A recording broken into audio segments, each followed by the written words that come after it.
Muy buenas tardes, los saludo a Oscar Sarabia de la Asociación Civil Compras Estatales en el seminario que está programado para esta tarde y tiene como título Ejecución del Contrato 2022 y es el tema 11º del programa de capacitación Contrataciones Exitosas con el Estado, cuyo contenido se los estoy mostrando en la pantalla. Son 12 temas que conforman este programa de capacitación, son 12 temas principales, ¿no? La semana pasada editamos ofertas en consorcio y la siguiente semana, el día 30 de junio a la misma hora, vamos a dictar estrategias para una contratación exitosa. Luego, la semana subsiguiente, el 7 de julio, vamos a hacer un licitadiálogos con un invitado de México, que ya lo vamos a anunciar en los próximos días, para posteriormente continuar con los 12 temas complementarios según la programación que estamos mostrando en la pantalla. Igual cada jueves a las 6 de la tarde, de 6 a 7:30 de la tarde, por la plataforma oficial de GoToWebinar, que les permite mejor posibilidades de acceso, hacer preguntas y recibir el certificado digital. Los que están siguiendo por Facebook y YouTube Live lamentablemente no tienen esos beneficios, así que los invitamos a los que están por Facebook y YouTube Live a participar en los demás eventos que tenemos programados a través de nuestra plataforma oficial GoToWebinar. Muy bien, entonces le decíamos que estamos en el tema 11º y que la semana pasada editamos ofertas en consorcio. Hoy día vamos a hablar de la ejecución al contrato y siempre recordando que los temas que exponemos están referidos a la Ley de Contrataciones del Estado, Ley 30225, su reglamento aprobado con el Decreto Supremo 344-2018 y algunos documentos más como las bases estándar y otros documentos que otras directivas, ¿no?, que ha emitido el organismo supervisor de las contrataciones del Estado. Esta es la normativa que regula las exposiciones que estamos desarrollando con ustedes. Entonces ya hemos desarrollado todo el ciclo de la contratación, ¿no? Desde el inicio de las actuaciones preparatorias, la búsqueda de información en el SEACE, ¿no?, la revisión y análisis de las bases del procedimiento de selección, la formulación de consultas, integración de bases, el postor presenta su oferta, la oferta pasa por los filtros de admisión, evaluación, calificación, luego se otorga la buena pro, ¿no? Hemos hablado también de las apelaciones, ¿no? ¿Qué pasa si alguien impugna el procedimiento de selección? Y luego ya de que esta buena pro ha quedado consentida o administrativamente firme, ¿no?, ya nace la obligación de las partes, ¿no?, de contratar, ¿no? Y esto está establecido en la normativa, ¿no? Esta obligación nace con el consentimiento de la buena pro o cuando la buena pro ha quedado administrativamente firme y ni la entidad, el postor, están obligados a contratar, o sea, no se pueden negar a contratar. La entidad pública podría negarse a contratar luego de que la buena pro ha quedado consentida por un recorte presupuestal del objeto material del procedimiento, ¿no? O sea, si tenían asignado un presupuesto y sucede algo por ahí que determina que ese presupuesto que había estado asignado, ¿no?, sea recortado o sea eliminado totalmente, ¿no? Entonces la entidad se podría negar a suscribir el contrato por alguna norma expresa o porque desaparece la necesidad debidamente acreditada, ¿no? De repente se contrató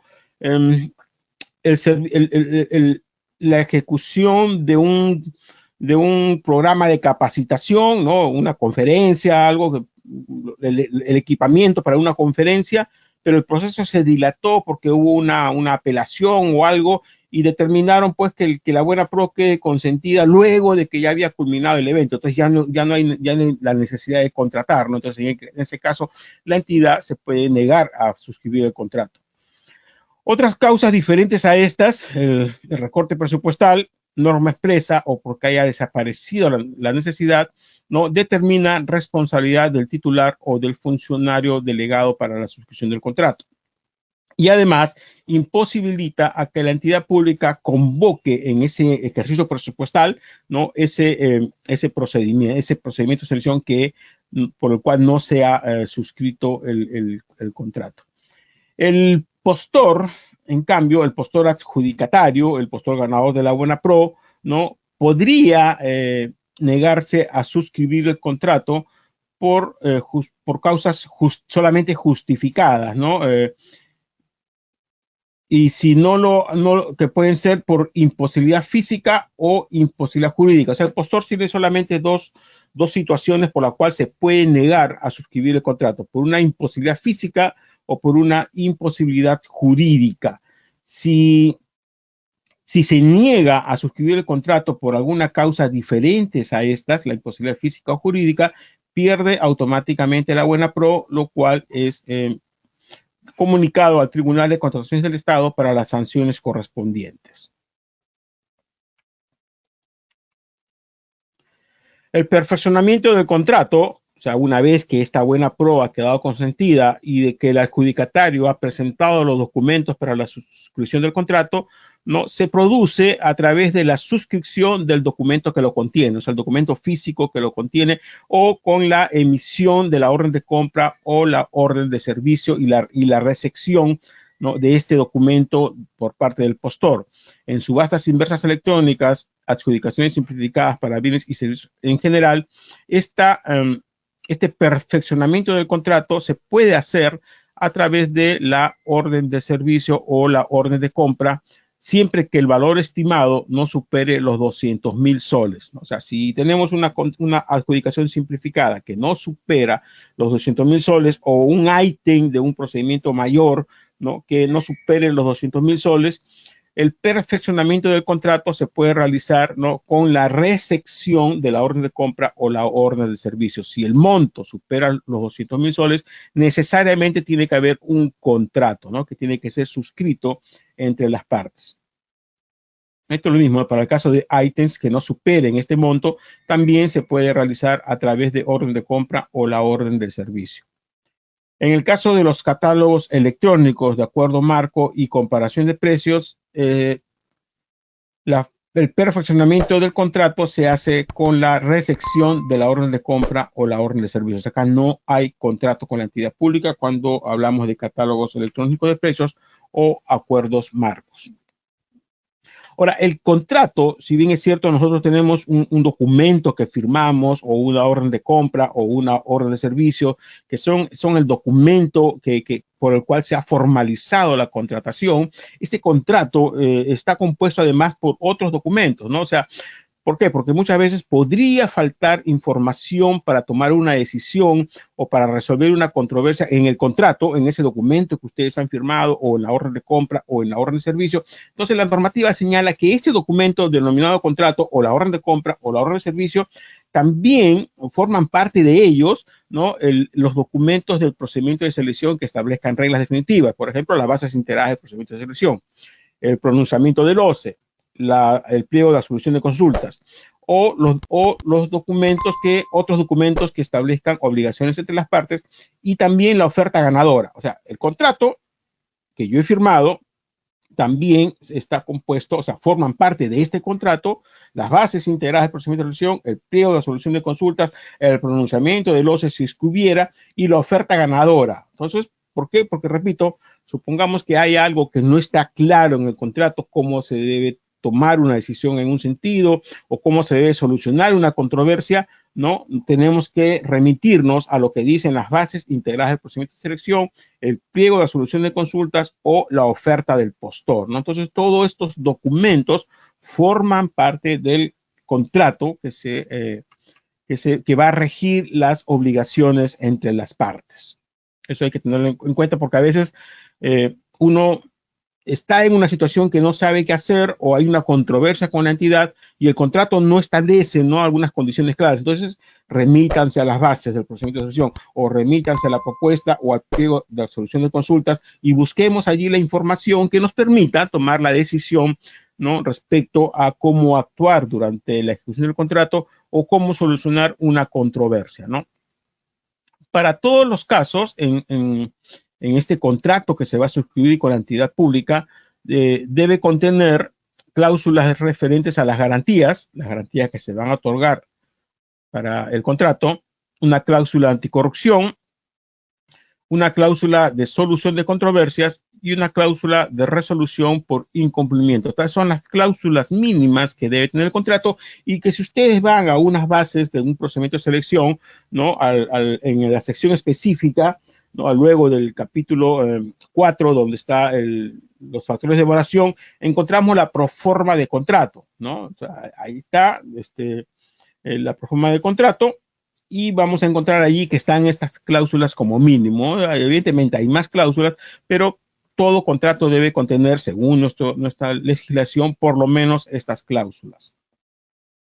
Para el caso de obras, adicionalmente debe incluirse cláusulas referidas a la identificación de riesgos que pudieran ocurrir durante la ejecución del contrato y la determinación de la parte del contrato que debe asumir, ¿no? Durante la ejecución contractual de estas situaciones de riesgo, ¿no? Eso también para el caso de obras.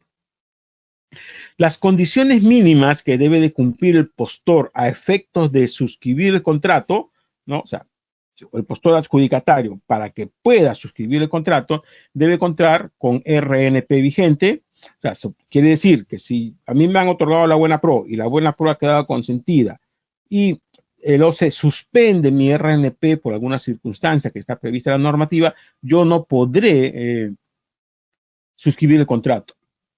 No debe estar impedido ni inhabilitado. Lo mismo, si me adjudicaron la buena pro y surgió un impedimento para contratar con el Estado o me inhabilitaron para contratar con el Estado, tampoco voy a poder suscribir el contrato.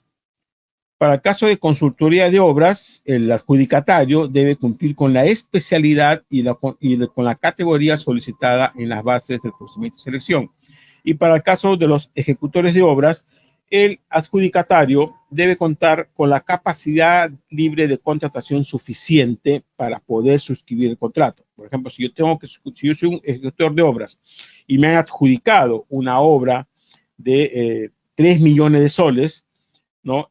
Pero yo tengo solamente una capacidad libre de contratación de 2.900.000, no voy a poder suscribir el contrato, porque a los ejecutores de obras se les solicita para la suscripción del contrato la constancia de capacidad libre de contratación, ¿no? O sea que hay que tener cuidado con eso, los ejecutores de obras, ¿no? E ir liberando su capacidad de contratación para que en caso que se les adjudique un contrato puedan cumplir con la capacidad libre de contratación suficiente para ese contrato que se les ha adjudicado.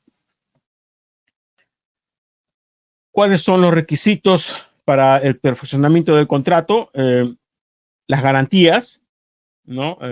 Siempre en los contratos con el Estado nos van a pedir una garantía de fiel cumplimiento, ya sea una carta fianza o una póliza de caución o una retención, ¿no? O una declaración jurada cuando son menores a 200.000 soles. Si nos hemos presentado en consorcio, los postores que se han adjudicado y se han presentado en consorcio tienen que presentar el contrato de consorcio con firma legalizada. Hay que presentar un documento con el cual se informa a la entidad cuál es el código de cuenta interbancaria, porque todas las entidades públicas ya no giran cheques, sino hacen pagos vía transferencias. Entonces yo tengo que informarle a la entidad pública, este es mi código de cuenta interbancaria para que me hagas las transferencias. Tenemos que presentar el documento que acredite que se cuenta con facultades para fraccionar el contrato. Dice cuando corresponda, porque este es para el caso de las personas jurídicas, ¿no? Si una persona jurídica es la que se ha adjudicado la buena pro, tiene que acreditarse que la persona que va a suscribir el contrato, sea el gerente general o un apoderado, tiene facultades suficientes para poder suscribir ese contrato. Tiene que presentarse para el caso de consultoría y ejecución de obras, la documentación que acredite los requisitos de calificación referidos a la capacidad técnica y profesional, ¿no? Porque recordemos que para el caso de consultoría de obras y ejecución de obras, no se solicita en la oferta los documentos que sustenten la infraestructura estratégica, el equipamiento estratégico y el personal clave, sino eso se acredita en la suscripción del contrato. O sea, para la suscripción del contrato, para el caso de consultoría y ejecución de obras, tiene que presentarse esa documentación. y además de otros documentos que están previstos, ¿no?, en el numeral 2.3 del capítulo 2 de la sesión específica, ¿no? Y hay una relación de documentos que tenemos que presentar para la suscripción del contrato. Por eso que cuando nosotros hablamos del seminario, cómo analizar las bases de un procedimiento de selección, ¿no?, les decíamos, ¿no?, que hay que tener en cuenta también siempre la documentación que yo tengo que presentar para suscribir el contrato, porque lamentablemente hemos visto casos en que un proveedor se adjudica la Buena Pro y no tuvo la diligencia de verificar qué documentos les están pidiendo para suscribir el contrato, y luego de que les han adjudicado la Buena Pro, ¿no?, presentan los documentos y les falta algo y no lo pueden conseguir, ¿no? Entonces les pierden la Buena Pro. Ahora, respecto a las garantías de fiel cumplimiento, en este tiempo que hubo la pandemia, ¿no?, se dio un dispositivo, el decreto de urgencia 063, ¿no?, que dispuso que en lugar de las cartas fianzas, podía solicitarse un fondo de garantía como medio alternativo para garantizar los contratos, ¿no? Lo cual lo menciono porque esto estuvo vigente solamente hasta el 31 de diciembre de 2021, pero para que veamos, pues, de que pueden haber situaciones, ¿no?, como esta, que fue una situación excepcional, donde se pueden dar dispositivos para que se facilite un poco más la contratación, ¿no?, como en este caso que se permitió que se haga un fondo de garantías en lugar de las cartas fianzas. El procedimiento y los plazos para la suscripción del contrato, una vez que la Buena Pro ha quedado consentida o ha quedado administrativamente firme, el postor ganador tiene 8 días hábiles para hacer entrega de los documentos que se le piden en las bases para la suscripción del contrato. O sea, queda la Buena Pro consentida o administrativamente firme, el ganador de la Buena Pro, máximo al 8º día, tiene que presentar los documentos que le han solicitado para la firma del contrato. Supongamos que no presentó algún documento, la entidad pública dentro de los 2 días hábiles siguientes lo notifica y le otorga un plazo máximo de 4 días para que subsane la omisión de algún documento. Si los documentos fueron presentados todos completos al 8º día, dentro de los 2 días siguientes tiene que suscribirse el contrato. Si hubo alguna omisión, dentro de los 2 días la entidad lo notifica para que subsane, dándole un plazo de 4 días. Luego de subsanados, durante los 2 días siguientes como máximo, tiene que suscribirse el contrato. Y ojo con esto, que ya se los he dicho en alguna oportunidad, que luego de que uno ha presentado los documentos completos o los ha subsanado, la entidad no está en la obligación de llamarlo al proveedor, de citarlo para que firme el contrato. El proveedor es el que tiene que preocuparse para suscribir el contrato. Por eso, una vez que se han presentado los documentos o se han subsanado, el proveedor máximo al 2º día tiene que acercarse a la entidad pública para suscribir el contrato. Y la recomendación es de ir con una carta, ¿no?, diciendo nos estamos apersonando y que se la sellen. Porque lamentablemente hemos visto casos de algunas entidades públicas, ¿no?, que dejan pasar el tiempo y ven que el proveedor no se ha acercado a suscribir el contrato, no ha llamado, no ha nada, ¿no?, y luego le revocan la Buena Pro, ¿no? Por eso el proveedor es el que tiene que ser diligente, porque eso es lo que señala la norma. La norma no señala nada respecto a que usted lo tiene que notificar. No, usted presentó sus documentos o los subsanó, máximo al 2º día tiene que acercarse a la entidad, ¿no? Y ir con una carta para que quede un medio de prueba de que usted se ha acercado a la entidad pública a suscribir el contrato, ¿no? Y si no estuviera el contrato, por ejemplo, que le pongan ahí, ¿no? Se personó y no estuvo el contrato para firmar, ¿no? Pero que quede constancia de que usted ha ido, porque si no, luego pueden haber consecuencias. Recordemos que con el Estado siempre hay que tener cuidado y se cumple el dicho este de papelito manda.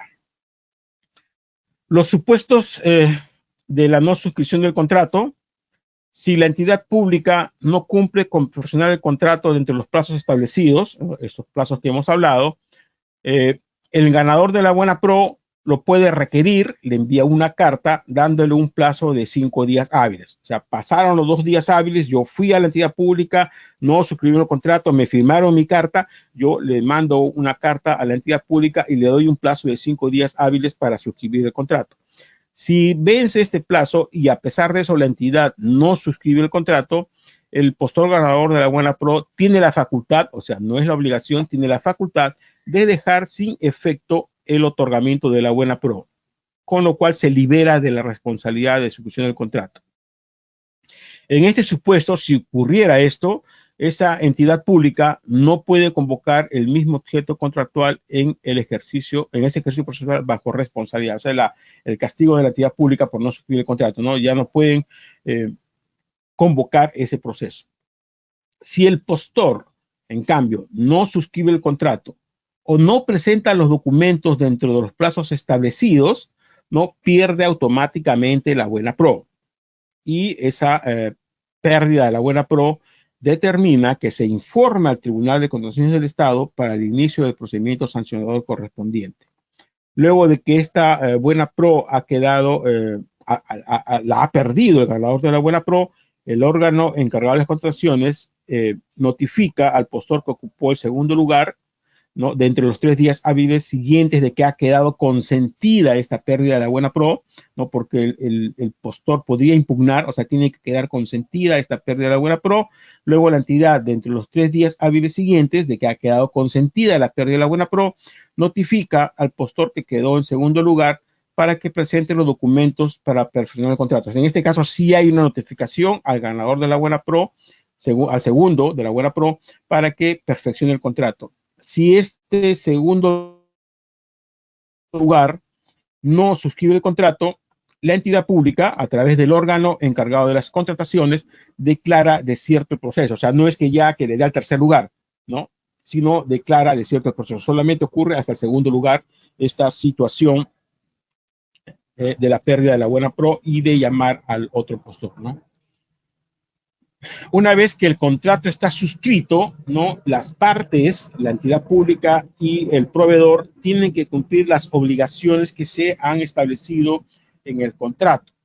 El contratista debe entregar, suministrar los bienes, prestar el servicio o ejecutar la obra según lo que señala el contrato y los términos de referencia y su oferta, y la entidad pública tiene que emitir la conformidad y proceder al pago. Estas son las dos obligaciones esenciales de la entidad pública: emitir la conformidad y proceder al pago de las prestaciones recibidas. La fase de ejecución del contrato se inicia con el perfeccionamiento del contrato tras el consentimiento de la buena pro y culmina con la conformidad del área usuaria y el pago. O sea, el contrato, la vigencia del contrato, ¿no?, se inicia con la suscripción de este documento y culmina con la conformidad y del área usuaria y el pago correspondiente, ¿no? Ahí ya culmina el contrato. Respecto a la conformidad y pago, la conformidad para bienes y servicios debe emitirse en un plazo máximo de 7 días de que se ha producido la recepción. O sea, la entidad pública recepciona los bienes o los servicios y como máximo de entre los 7 días siguientes tiene que emitir la conformidad, salvo que se requiera efectuar pruebas. Si esos bienes o esos servicios requieren de alguna prueba, ¿no?, la entidad pública podría extender este plazo hasta 15 días. Lo mismo para el caso de consultorías, ¿no? Si se trata de una consultoría, este plazo puede ser máximo de 15 días. Si se exceden de estos plazos, eso determina ya responsabilidad del funcionario que debe emitir esta conformidad. En caso que se han entregado los bienes o los servicios, exista alguna observación, la entidad comunica al contratista indicando claramente el sentido de estas observaciones y le otorga un plazo no menor de 2 días ni mayor de 8 para que subsane las observaciones. Si fueran complejos o justificadas las subsanaciones que deben realizarse, podrá darle un plazo no menor de 5 ni mayor de 15 días. Lo mismo si se trata de consultorías, ¿no? O sea, si son bienes y servicios en general y la subsanación de las observaciones son complejas o justificadas, ese plazo puede ser de 5 hasta 15 días. Lo mismo para el caso de consultorías. Luego de que se ha emitido la conformidad, la entidad tiene un plazo máximo de 10 días calendarios para efectuar el pago al contratista. Ahora, esto estamos hablando de bienes, servicios en general y consultorías, porque para el caso de obras es diferente por si acaso, pero como en alguna oportunidad les hemos dicho, nosotros básicamente nos centramos en bienes y servicios porque obras es un poco más complejo y nos quita más tiempo, ¿no? Para la exposición, pero ustedes, los escritores de obras, pueden tomar esta información que le damos como información, ¿no? Que se aplica a casos particulares en el caso de obras, ¿no? O sea, cambian algunas cosas como los plazos, los procedimientos, pero los conceptos son básicamente los mismos. Dentro de la ejecución del contrato, ¿no? La normativa permite hacer algunas modificaciones a este contrato. Una de ellas son las prestaciones adicionales o la reducción de prestaciones. Ambas pueden ser hasta el tope del 25%. O sea, una entidad pública puede disponer que el contratista ejecute mayores prestaciones hasta el tope del 25%, pero también puede ordenar la reducción de prestaciones hasta el tope del 25%. O sea, esta es una facultad que tiene la entidad pública y lamentablemente el proveedor no puede negarse a cumplir con estas prestaciones adicionales. Siempre, claro, respetando también el principio de equidad, ¿no? Supongamos que hubiera habido un incremento de precios y la entidad está ordenando mayores prestaciones, el proveedor puede solicitar el reconocimiento en virtud al principio de equidad. Respecto a las prestaciones adicionales, es un aumento de prestaciones, o sea, si se contrató la atención, por ejemplo, pues de 10 comedores, 10 comedores del programa del vaso de leche, ¿no? Para la atención de determinada cantidad, pero luego esta entidad pública incrementó 1 o 2 comedores más, ¿no? La entidad, para cumplir la finalidad del contrato, puede disponer que el contratista atienda también esas otras 2 unidades que se han generado, ¿no? O sea, es un aumento de prestaciones, es una de naturaleza excepcional, o sea, no es la regla, sino es una excepción, y tiene que ser para lograr la finalidad del contrato. O sea, si el contrato es para atender los comedores populares de la entidad pública, ¿no? Y se incrementan más comedores, entonces existe la posibilidad, ¿no? de que la entidad ordene mayores prestaciones adicionales dentro de los límites establecidos, ¿no? Hasta por el 25%. El área usuaria debe sustentar esta necesidad adicional y debe emitirse una resolución del titular de la entidad o del funcionario a quien se le ha delegado esa facultad para aprobar estas prestaciones adicionales. Estas prestaciones adicionales tienen el límite del 25% del monto del contrato original. Debe contarse con la asignación presupuestal correspondiente, o sea, el área de presupuestos debe otorgar el monto presupuestal diferente. El contratista debe aumentar las garantías en forma proporcional dentro de los 8 días hábiles siguientes. O sea, cuando hemos suscrito el contrato, presentamos una garantía y si hay una prestación adicional, el contratista debe ampliar esa garantía. Y el costo de estas prestaciones adicionales se determina en función a lo que establecen las bases, las expresiones técnicas o los términos de referencia y las condiciones y precios pactados en el contrato o en defecto por acuerdo entre las partes, ¿no? O sea, si no hubiera esa información de los precios que se va a cobrar por estas prestaciones adicionales en las bases o en el contrato, no puede ser establecido por acuerdo entre las partes. Esto es respecto a las prestaciones adicionales. Respecto a la reducción de prestaciones, igual para el caso de bienes, servicios y consultoría, que es lo que estamos hablando en esta tarde, es una disminución en las prestaciones originalmente pactadas, ¿no? Si se había pactado 1 millón de soles, por ejemplo, la entidad pública puede ordenar, ¿no? Que se disminuya el 25%, o sea, 250,000 soles, es el límite. Y el contratista también puede solicitar la disminución proporcionalmente de estas garantías, ¿no? O sea, cuando ocurre esa reducción de prestaciones, el contratista puede solicitar la reducción de la garantía que ha otorgado.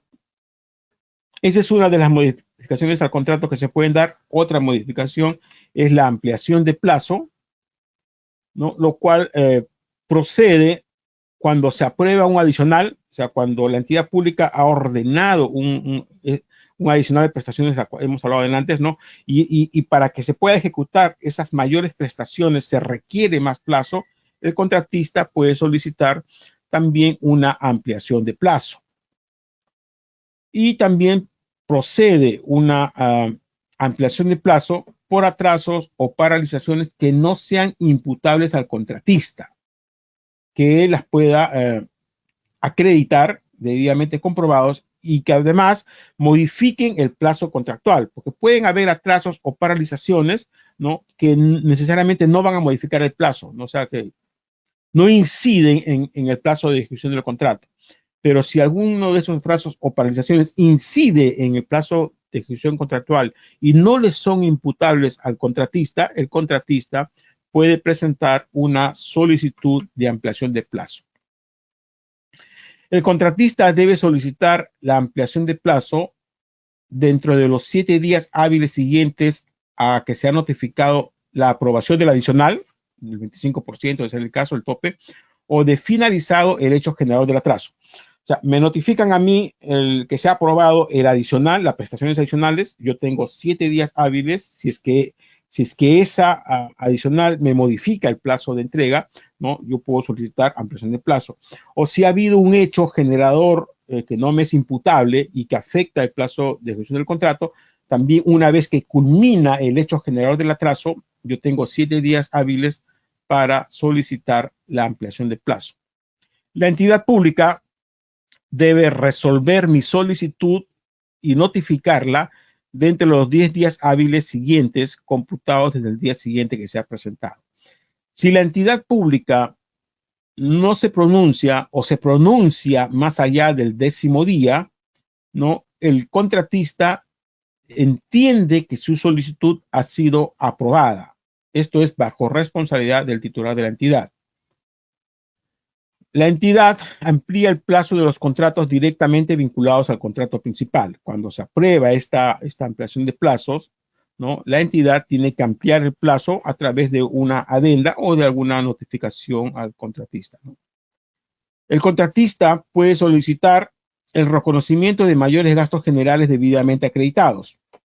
Si esta ampliación de plazo, ¿no?, genera mayores gastos generales al contratista, este puede solicitar que la entidad se los reconozca, evidentemente fundamentando y acreditando que esa ampliación de plazo le ha generado mayores gastos generales. En el caso de consultoría de obras, debe pagarse además al contratista el gasto general variable, el costo directo debidamente acreditado y además la utilidad. Si surgiera alguna controversia respecto a esta ampliación de plazo, ¿no?, puede ser sometida a conciliación o arbitraje dentro de los 30 días hábiles siguientes a la notificación de la entidad. O sea, si la entidad pública no aprueba mi ampliación de plazo, la declara improcedente, el contratista puede solicitar el inicio de una conciliación o de un arbitraje dentro de los 30 días hábiles siguientes de notificada esta decisión, ¿no? Eso se puede someter a conciliación o arbitraje. Ahora, también existe la posibilidad que un contrato que se está ejecutando, ¿no?, se emita la entidad, solicite, en este caso sí es una facultad que tiene la entidad y no es que lo obligue, sino solicita. En el caso de adicionales y reducciones, la entidad pública dispone, ¿no?, dispone, o sea, prácticamente ordena, la norma dice así, dispone, ¿no?, pero prácticamente es una orden de la entidad pública, ¿no?, que se ejecuten mayores prestaciones o que se reduzcan las prestaciones. En cambio, un contrato complementario, ¿no?, la entidad pública le solicita al contratista si es que acepta la suscripción de un contrato complementario. Las prestaciones adicionales se dan durante la ejecución del contrato, o sea, mientras el contrato esté vigente. Y el contrato complementario se puede dar luego de que el contrato ha culminado. O sea, una contratación complementaria es un contrato nuevo, es un nuevo contrato. La prestación adicional es una adenda al contrato o es una extensión del mismo contrato, pero una contratación complementaria es un nuevo contrato. Puede presentarse o puede solicitarse dentro de los 3 meses posteriores a la culminación del plazo de ejecución del contrato. Solo procede para bienes y servicios en general, o sea, no para consultorías ni ejecución de obras, solamente por una vez y mientras culmine el procedimiento de selección convocado, ¿no? O sea, esto básicamente es para darle continuidad a un contrato, por ejemplo, un contrato de vigilancia, de limpieza, que son contratos periódicos o de suministro de combustible o de suministro de alimentos, ¿no? Con la finalidad de que exista continuidad, ¿no? De repente se estuvo convocando el procedimiento de selección para el nuevo contrato, pero se apeló, hubo una apelación y se extendieron los plazos. Entonces la entidad pública, para no verse desabastecida, puede disponer, ¿no?, una contratación complementaria. El límite es el 30%, la prestaciones adicionales era 25%, un contrato complementario y límite es el 30%. Tiene que ser, evidentemente, con el mismo contratista por los mismos bienes y los mismos servicios. Se deben mantener las mismas condiciones del contrato original, o sea, no se pueden variar las condiciones, y no procede para el caso de obras, consultorías, ni en las contrataciones directas. Acá tampoco hay contrato complementario en las contrataciones directas.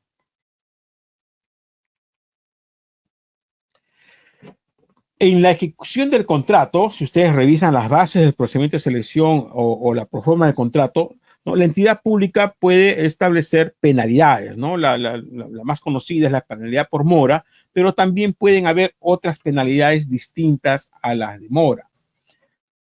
La entidad, señala la normativa, aplicará las penalidades previstas en los documentos del procedimiento de selección, que además de la penalidad por mora puede incluir otras penalidades. O sea, puede haber una penalidad por mora que es obligatoria porque está prevista en la ley y el reglamento, pero también la normativa faculta a la entidad pública a establecer otro tipo de penalidades distintas a la de mora. La de mora es obligatoria, es una penalidad legal.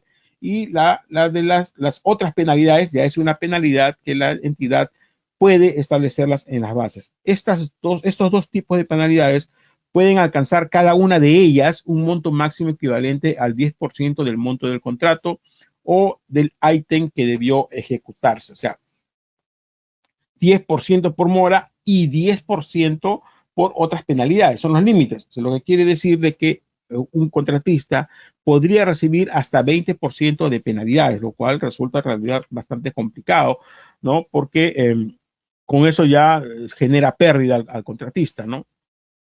Para establecer la penalidad por mora, ¿no?, se aplica una tabla que es 0.10 por el monto vigente del contrato, el factor F por el plazo vigente en días. El factor F es para contratos de 60 días, menores a 60 días en bienes y servicios, es 0.40. Para plazos mayores a 60 días, ¿no? Y para bienes y servicios es 0. Acá faltó 0.25. Para bienes y servicios en consultoría es 0.25 y para obras es 0.15. Las penalidades distintas a la demora, este es para el caso de mora, ¿no?, cuando hay retraso injustificado. Y recuerde que la normativa habla de retraso injustificado. O sea, si hay justificación, la entidad no podría penalizar. Las penalidades distintas a la demora o otras penalidades deben ser objetivas, razonables, congruentes y proporcionales. O sea, no también es cualquier cosa que se le ocurra a la entidad pública, ¿no?, sino que si una entidad pública desea establecer penalidades en sus bases, estas penalidades tienen que ser objetivas, no pueden ser subjetivas, razonables, congruentes y proporcionales con el objeto de la contratación. Los documentos del procedimiento de selección deben incluir estos supuestos de aplicación de penalidad, la forma de cálculo, o sea, cuál es el supuesto por no tener carnet de vigilancia, por demorarse en el inicio de la prestación de un día, ¿no? O sea, tiene que estar claramente establecido cuál es el hecho que se va a penalizar, que constituye una infracción, cómo se calcula la penalidad y además debe establecerse el procedimiento mediante el cual se verifica el supuesto. O sea, tiene que haber tres cosas, ¿no? ¿Cuál es el hecho que se va a penalizar, que constituye una infracción? ¿Cómo se calcula esa penalidad? Y cómo la entidad pública acredita, ¿no?, o prueba o demuestra o se confirma, ¿no?, que, o se verifica, como dice acá, que ha ocurrido esa situación que va a determinar la aplicación de penalidad. Si no estuviera Por ejemplo, el procedimiento mediante el cual se verifica el supuesto a penalizar, eso hay que observarlo en las bases. Tiene que ser claro. Ahora, también puede darse una situación durante la ejecución del contrato que el contrato sea resuelto por la entidad pública. Cualquiera de las partes, ya sea la entidad o el contratista, puede resolver el contrato por caso fortuito o fuerza mayor.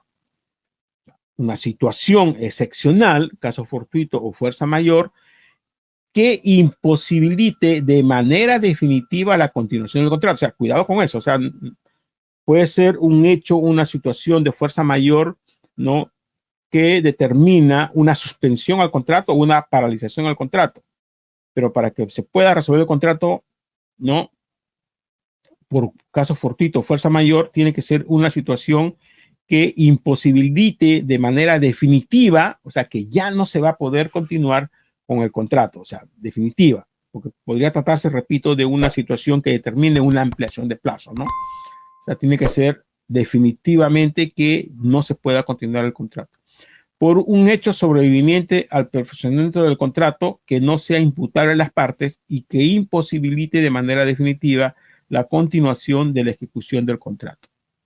O sea, luego que se ha suscrito el contrato, si ocurre alguna situación que no es imputable a ninguna de las partes, también, ¿no?, se puede solicitar la resolución del contrato, ¿no?, si es que esa situación determina que ya el contrato no se pueda ejecutar. Por ejemplo, se estaba ejecutando un servicio de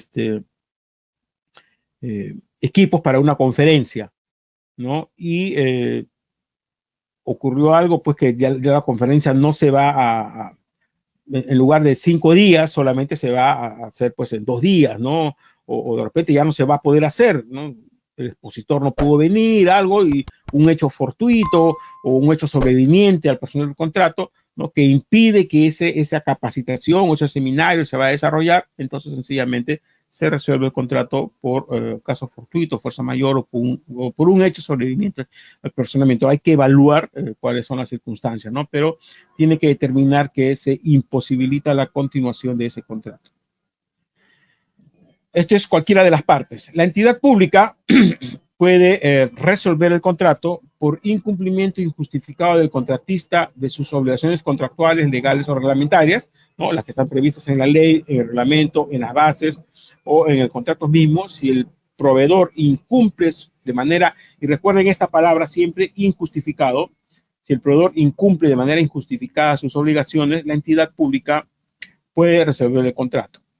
También puede resolver el contrato la entidad pública cuando el contratista, ¿no?, acumula el máximo del 10% de penalidades, ya sea por mora o por otras penalidades, ¿no? Si la penalidad que alcanza el contratista llega al 10%, que es el límite para aplicar una penalidad, también la entidad pública puede, es una facultad, no es una obligación, resolver el contrato. El contratista, en cambio, puede resolver el contrato por incumplimiento justificado del pago o por incumplimiento justificado de otras obligaciones esenciales. Y acá recuerden esto que dice obligaciones esenciales, o sea, no son cualquier obligación, sino esenciales de la entidad. Y esas obligaciones esenciales deben estar pues en las bases o en el mismo contrato, ¿no? ¿A qué se obliga la entidad pública? La entidad pública se obliga a, por ejemplo, a hacer entrega de una autorización, a hacer entrega de un informe, a emitir la conformidad, ¿no? Esas son obligaciones esenciales porque están establecidas así en las bases o en el contrato. Entonces, si la entidad pública incumple alguna de esas obligaciones esenciales, el contratista puede resolver el contrato. ¿Y cuál es el procedimiento para resolver el contrato por incumplimiento de alguna de las partes? ¿No? Se envía una carta notarial bajo percibimiento de resolver el contrato, o sea, la parte perjudicada, la entidad o el contratista, envía una carta notarial a su contraparte y le dice, oye, estás incumpliendo esta obligación. Te doy un plazo de 3 días, 4 días, 5 días, ¿no?, para que subsanes. Si la entidad pública o el contratista no subsana, ¿no?, se envía una segunda carta notarial ya informando que se ha decidido resolver el contrato, ya sea de forma total o de forma parcial. O sea, primero tiene que haber una carta de apercibimiento notarial, ¿no? Indicando qué es lo que se está incumpliendo, otorgando un plazo para que subsane y señalando que de no cumplir, ¿no?, con lo que se está requiriendo, se va a resolver el contrato. Se otorga un plazo no mayor de 5 días, si es algo complejo, hasta 15 días, en el caso de obras igual 15 días. Si no se subsana, si la contraparte no subsana lo que se le está observando, la contraparte que ha percibido puede enviar una segunda carta notarial ya resolviendo el contrato de forma total o de forma parcial. Las controversias que surgieran por esta resolución del contrato pueden someterse a conciliación o arbitraje dentro de los 30 días hábiles siguientes de haber ocurrido. En algunos casos solo será necesaria la notificación de la segunda carta, o sea, no hay apercibimiento cuando ocurre la acumulación de penalidad máxima o por un incumplimiento que no puede ser revertido. O sea, evidentemente, si hay un incumplimiento que no puede ser revertido, yo ya no tengo por qué apercibir, ¿no? Porque no puedo decir, oye, te doy plazo para que cumplas, porque yo ya sé que no va a poder cumplir, ¿no? Entonces, en ese caso, ya no se envía la carta de apercibimiento, sino solamente de frente la carta de resolución del contrato, ¿no? Lo mismo cuando el proveedor acumula el 10% de penalidades, tampoco ya no se envía la carta de procedimiento. Efectos de la resolución del contrato: la entidad pública ejecuta la garantía. Si la entidad pública es la que resuelve el contrato, ejecuta la garantía y cumplimiento. Y además puede pedir una indemnización por daños. O sea, si el daño es mayor, ¿no?, aparte le puede pedir una indemnización por daños. El contratista puede solicitar una indemnización por daños también si es que el contratista es quien resuelve el contrato. Nulidad del contrato. La entidad pública, haciendo uso de sus facultades, según lo que establece el artículo 44 de la ley, puede declarar nulo un contrato cuando se ha contravenido el artículo 11 de la ley, que es un impedimento para contratar con el Estado. Por ejemplo, si se suscribió el contrato, pero el contratista estaba impedido para contratar con el Estado, ¿no?, la entidad pública puede declarar nulo ese contrato sin retribución, lo que quiere decir de que si se hubiera ejecutado la prestación y al haberse declarado nulo el contrato, la entidad no está obligada a cancelar las prestaciones recibidas. Se puede luego solicitar ya por enriquecimiento sin causa, ¿no? Pero no existe una obligación porque no hay contrato. Se declara nulo un contrato, no hay contrato, o sea, no hay obligaciones. Por la transgresión al principio de presunción de veracidad, ¿no?, ya sea en el proceso de selección o en la suscripción del contrato o en la misma ejecución del contrato, si se transgrede el principio de presunción de veracidad, la entidad también puede declarar nulo el contrato.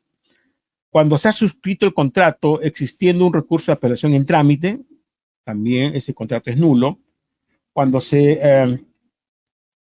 ha suscrito el contrato por una contratación indirecta, pero no se cumplen las condiciones que establece la ley, también se puede declarar nulo ese contrato. O cuando no, se ha suscrito un contrato sin haber utilizado los procedimientos previstos en la norma. Cuando se ha pagado, recibido, ofrecido, intentado pagar o recibir, ofrecer en el futuro algún pago, beneficio indebido, o sea, estamos hablando acá de corrupción. Cuando se acredite o cuente con sentencia consentida y ejecutoria de que ha habido una acción irregular, una coima, un soborno, una colusión, también se puede declarar nulo el contrato. O cuando se contrata sin procedimiento de selección correspondiente, también, ¿no? O sea, tenía que hacerse una licitación pública y se hizo una simplificada, por ejemplo, también, ¿no? Se puede declarar nulo ese contrato.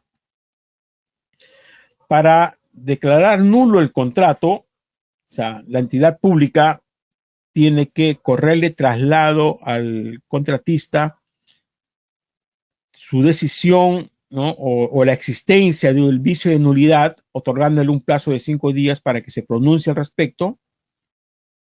El contratista envía su descargo. Esto se hace, envía su descargo o no, y con eso la entidad envía una carta notarial con copia fedateada del documento que declara la nulidad.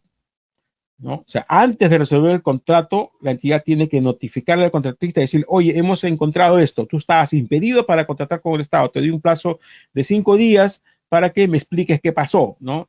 Si la entidad pública recibe ese documento y evalúa de que no existe eh, justificación, ¿no? O sea, resuelve, declara nulo el contrato, lo cual lo notifica a través de una carta notarial acompañando el documento con copia fedateada que determina la nulidad, y esta nulidad del contrato puede ser sometida a conciliación o arbitraje si es que el contratista no está conforme, ¿no?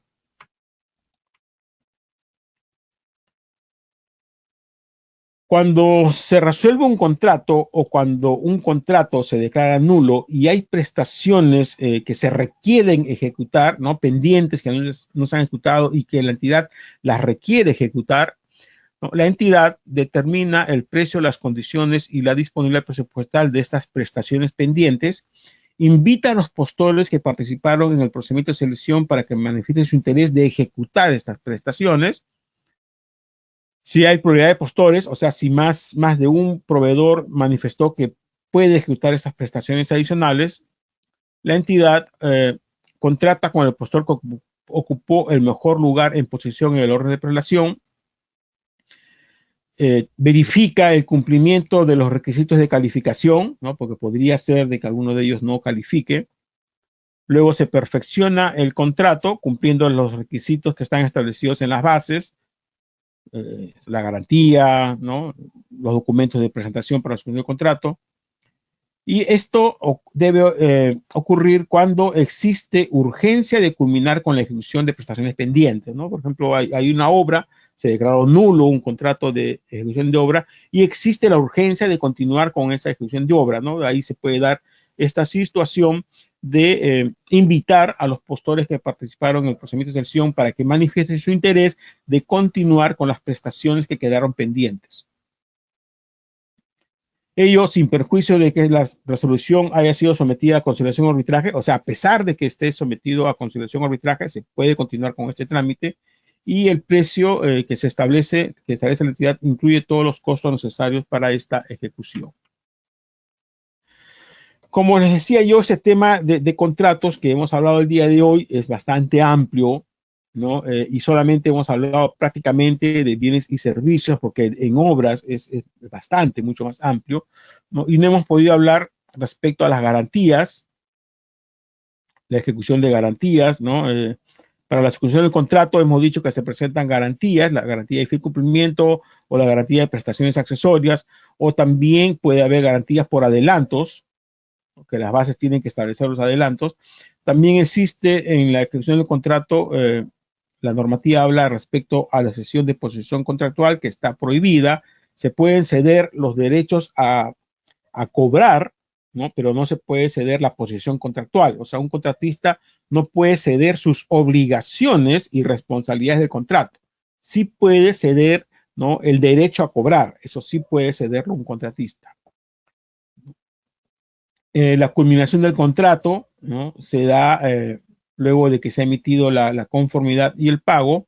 Existe diferencia entre lo que es el plazo de vigencia del contrato y el plazo de ejecución del contrato. Son dos conceptos diferentes. El plazo de vigencia del contrato es desde el día siguiente que se suscribe hasta que se emite la conformidad y el pago, y el plazo de ejecución del contrato, ¿no?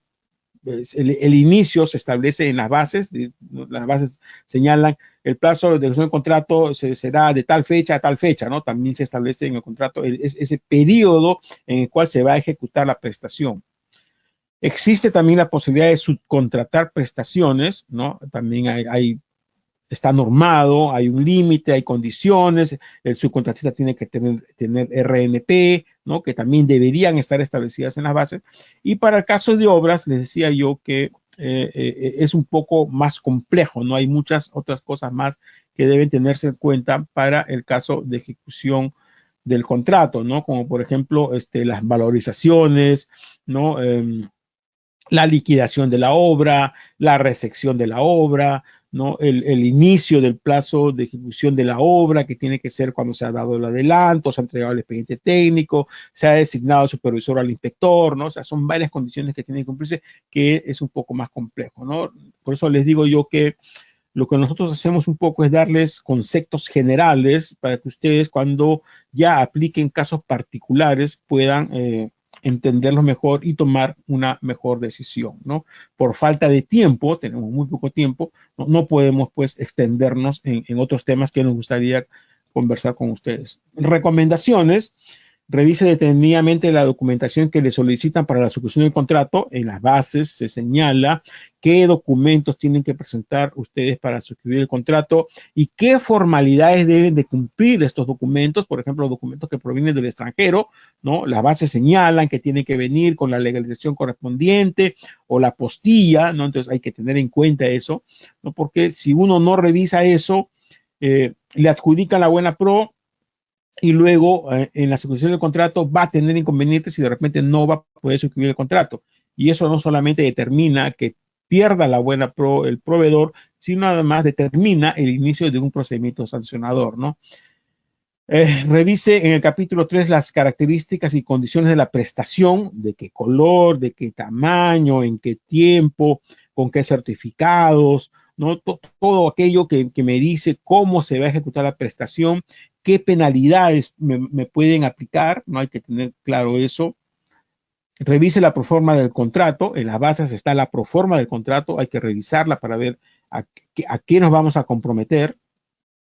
Revise la ley, el reglamento, las bases estándar, opiniones del OCE y resoluciones del tribunal, y solicite el apoyo de profesionales especialistas con experiencia, ¿no? O sea, esas son las recomendaciones finales que les damos para esta fase. En pantalla, el modelo de certificado que van a recibir mañana, el acceso a los que nos están siguiendo por GoToWebinar. Este certificado, repito, no lo emitimos nosotros, lo emite la plataforma que usamos nosotros, GoToWebinar. Como ven, no aparece el número de horas, no tiene firma ni mayor información. Tal cual lo ven en pantalla, así va a ser su certificado. Estos certificados sí los emitimos nosotros, son opcionales. Los que quieran, mañana también les llega en el correo la información de cómo solicitarlo. Pueden solicitar un certificado por cada webinar al que están participando, o pueden acumular, ¿no? Los que han participado en los 12 webinars solicitan un solo certificado, ¿no? Por 48 horas lectivas. Si alguno no participó en un webinar en directo, puede solicitar el acceso al video y completa sus 12 webinars para acceder a este certificado, o pueden solicitar un certificado o un diploma en contrataciones exitosas con el Estado por 120 horas lectivas, acreditando por lo menos los 12 webinars principales, eso es obligatorio, y al menos 6 complementarios. Vamos a dictar 12 complementarios, pero al menos los que sigan 6 complementarios y los 12 principales, ¿no? Y desarrollen 2 casos que les vamos a enviar, pueden solicitar el diploma contrataciones exitosas con el Estado. La información la tienen también en la sección documentos 5 de 5. Nosotros tenemos un servicio que se denomina Licita Fácil. Es un servicio de asesoría integral, ¿no? Que cubre las 3 fases de la contratación: actos preparatorios, selección y ejecución del contrato. Y los clientes que contratan este servicio también reciben asesoría en estas fases, pues, de suscripción del contrato y de ejecución del contrato, ¿no? Este servicio lo brindamos por un pago fijo al mes, o sea, todos los meses se paga una cantidad, y cubre pues todo lo que hemos dicho, ¿no? La fase de selección, la fase de actos preparatorios y la fase de ejecución del contrato, independientemente del número de procesos a los que se presente el cliente o los contratos que se haya adjudicado, ¿no? Es un servicio bastante completo. Y en pantalla, nuestra información de contacto, la página web de Compras Estatales, donde publicamos todos los días información relacionada a las contrataciones públicas, noticias, opiniones, comentarios. La página de Licita Fácil, donde está la información del servicio que les he hablado hace un instante. En esta página, licitafacil.p/webinar, se publica la información de nuestros seminarios. Acá cada semana varía esta información. A partir de las 11 de la noche el día de hoy se va a cambiar con la información del seminario de la siguiente semana, que es Estrategias para una contratación exitosa. que es el último seminario de los temas principales. Mi correo personal, el correo de denuncias, aquellos que tengan información de irregularidades en un proceso, ¿no? O en una entidad pública, nos informa para poderla evaluar. Mi teléfono con WhatsApp y los accesos a nuestras redes sociales, ¿no? En nuestro canal de YouTube están publicados todos los videos de los seminarios que hemos dictado hasta la fecha. Y en nuestra cuenta de SlideShare están publicadas todas las diapositivas que hemos empleado también en los seminarios, ¿no? Con esto le doy las gracias a los que nos han seguido por Facebook y YouTube. Los invitamos a que nos sigan en GoToWebinar para que puedan acceder al módulo de preguntas y a los certificados que emitimos, ¿no? Le damos las gracias por su participación y los invitamos para la siguiente semana. Le pedimos a los amigos de EXA Consulting que por favor cierren el acceso a Facebook y YouTube, reiterando nuestro agradecimiento a estas personas y también a los amigos de EXA Consulting. Nos quedamos con las personas que están en GoToWebinar para la sesión de preguntas. Muy bien, amigos, se acabó el plazo, ya no tenemos más tiempo, no hay más preguntas tampoco. Gracias por su participación, que tengan un buen fin de semana y nos reencontramos la siguiente semana en el seminario Estrategias para una contratación exitosa. Gracias nuevamente por su participación.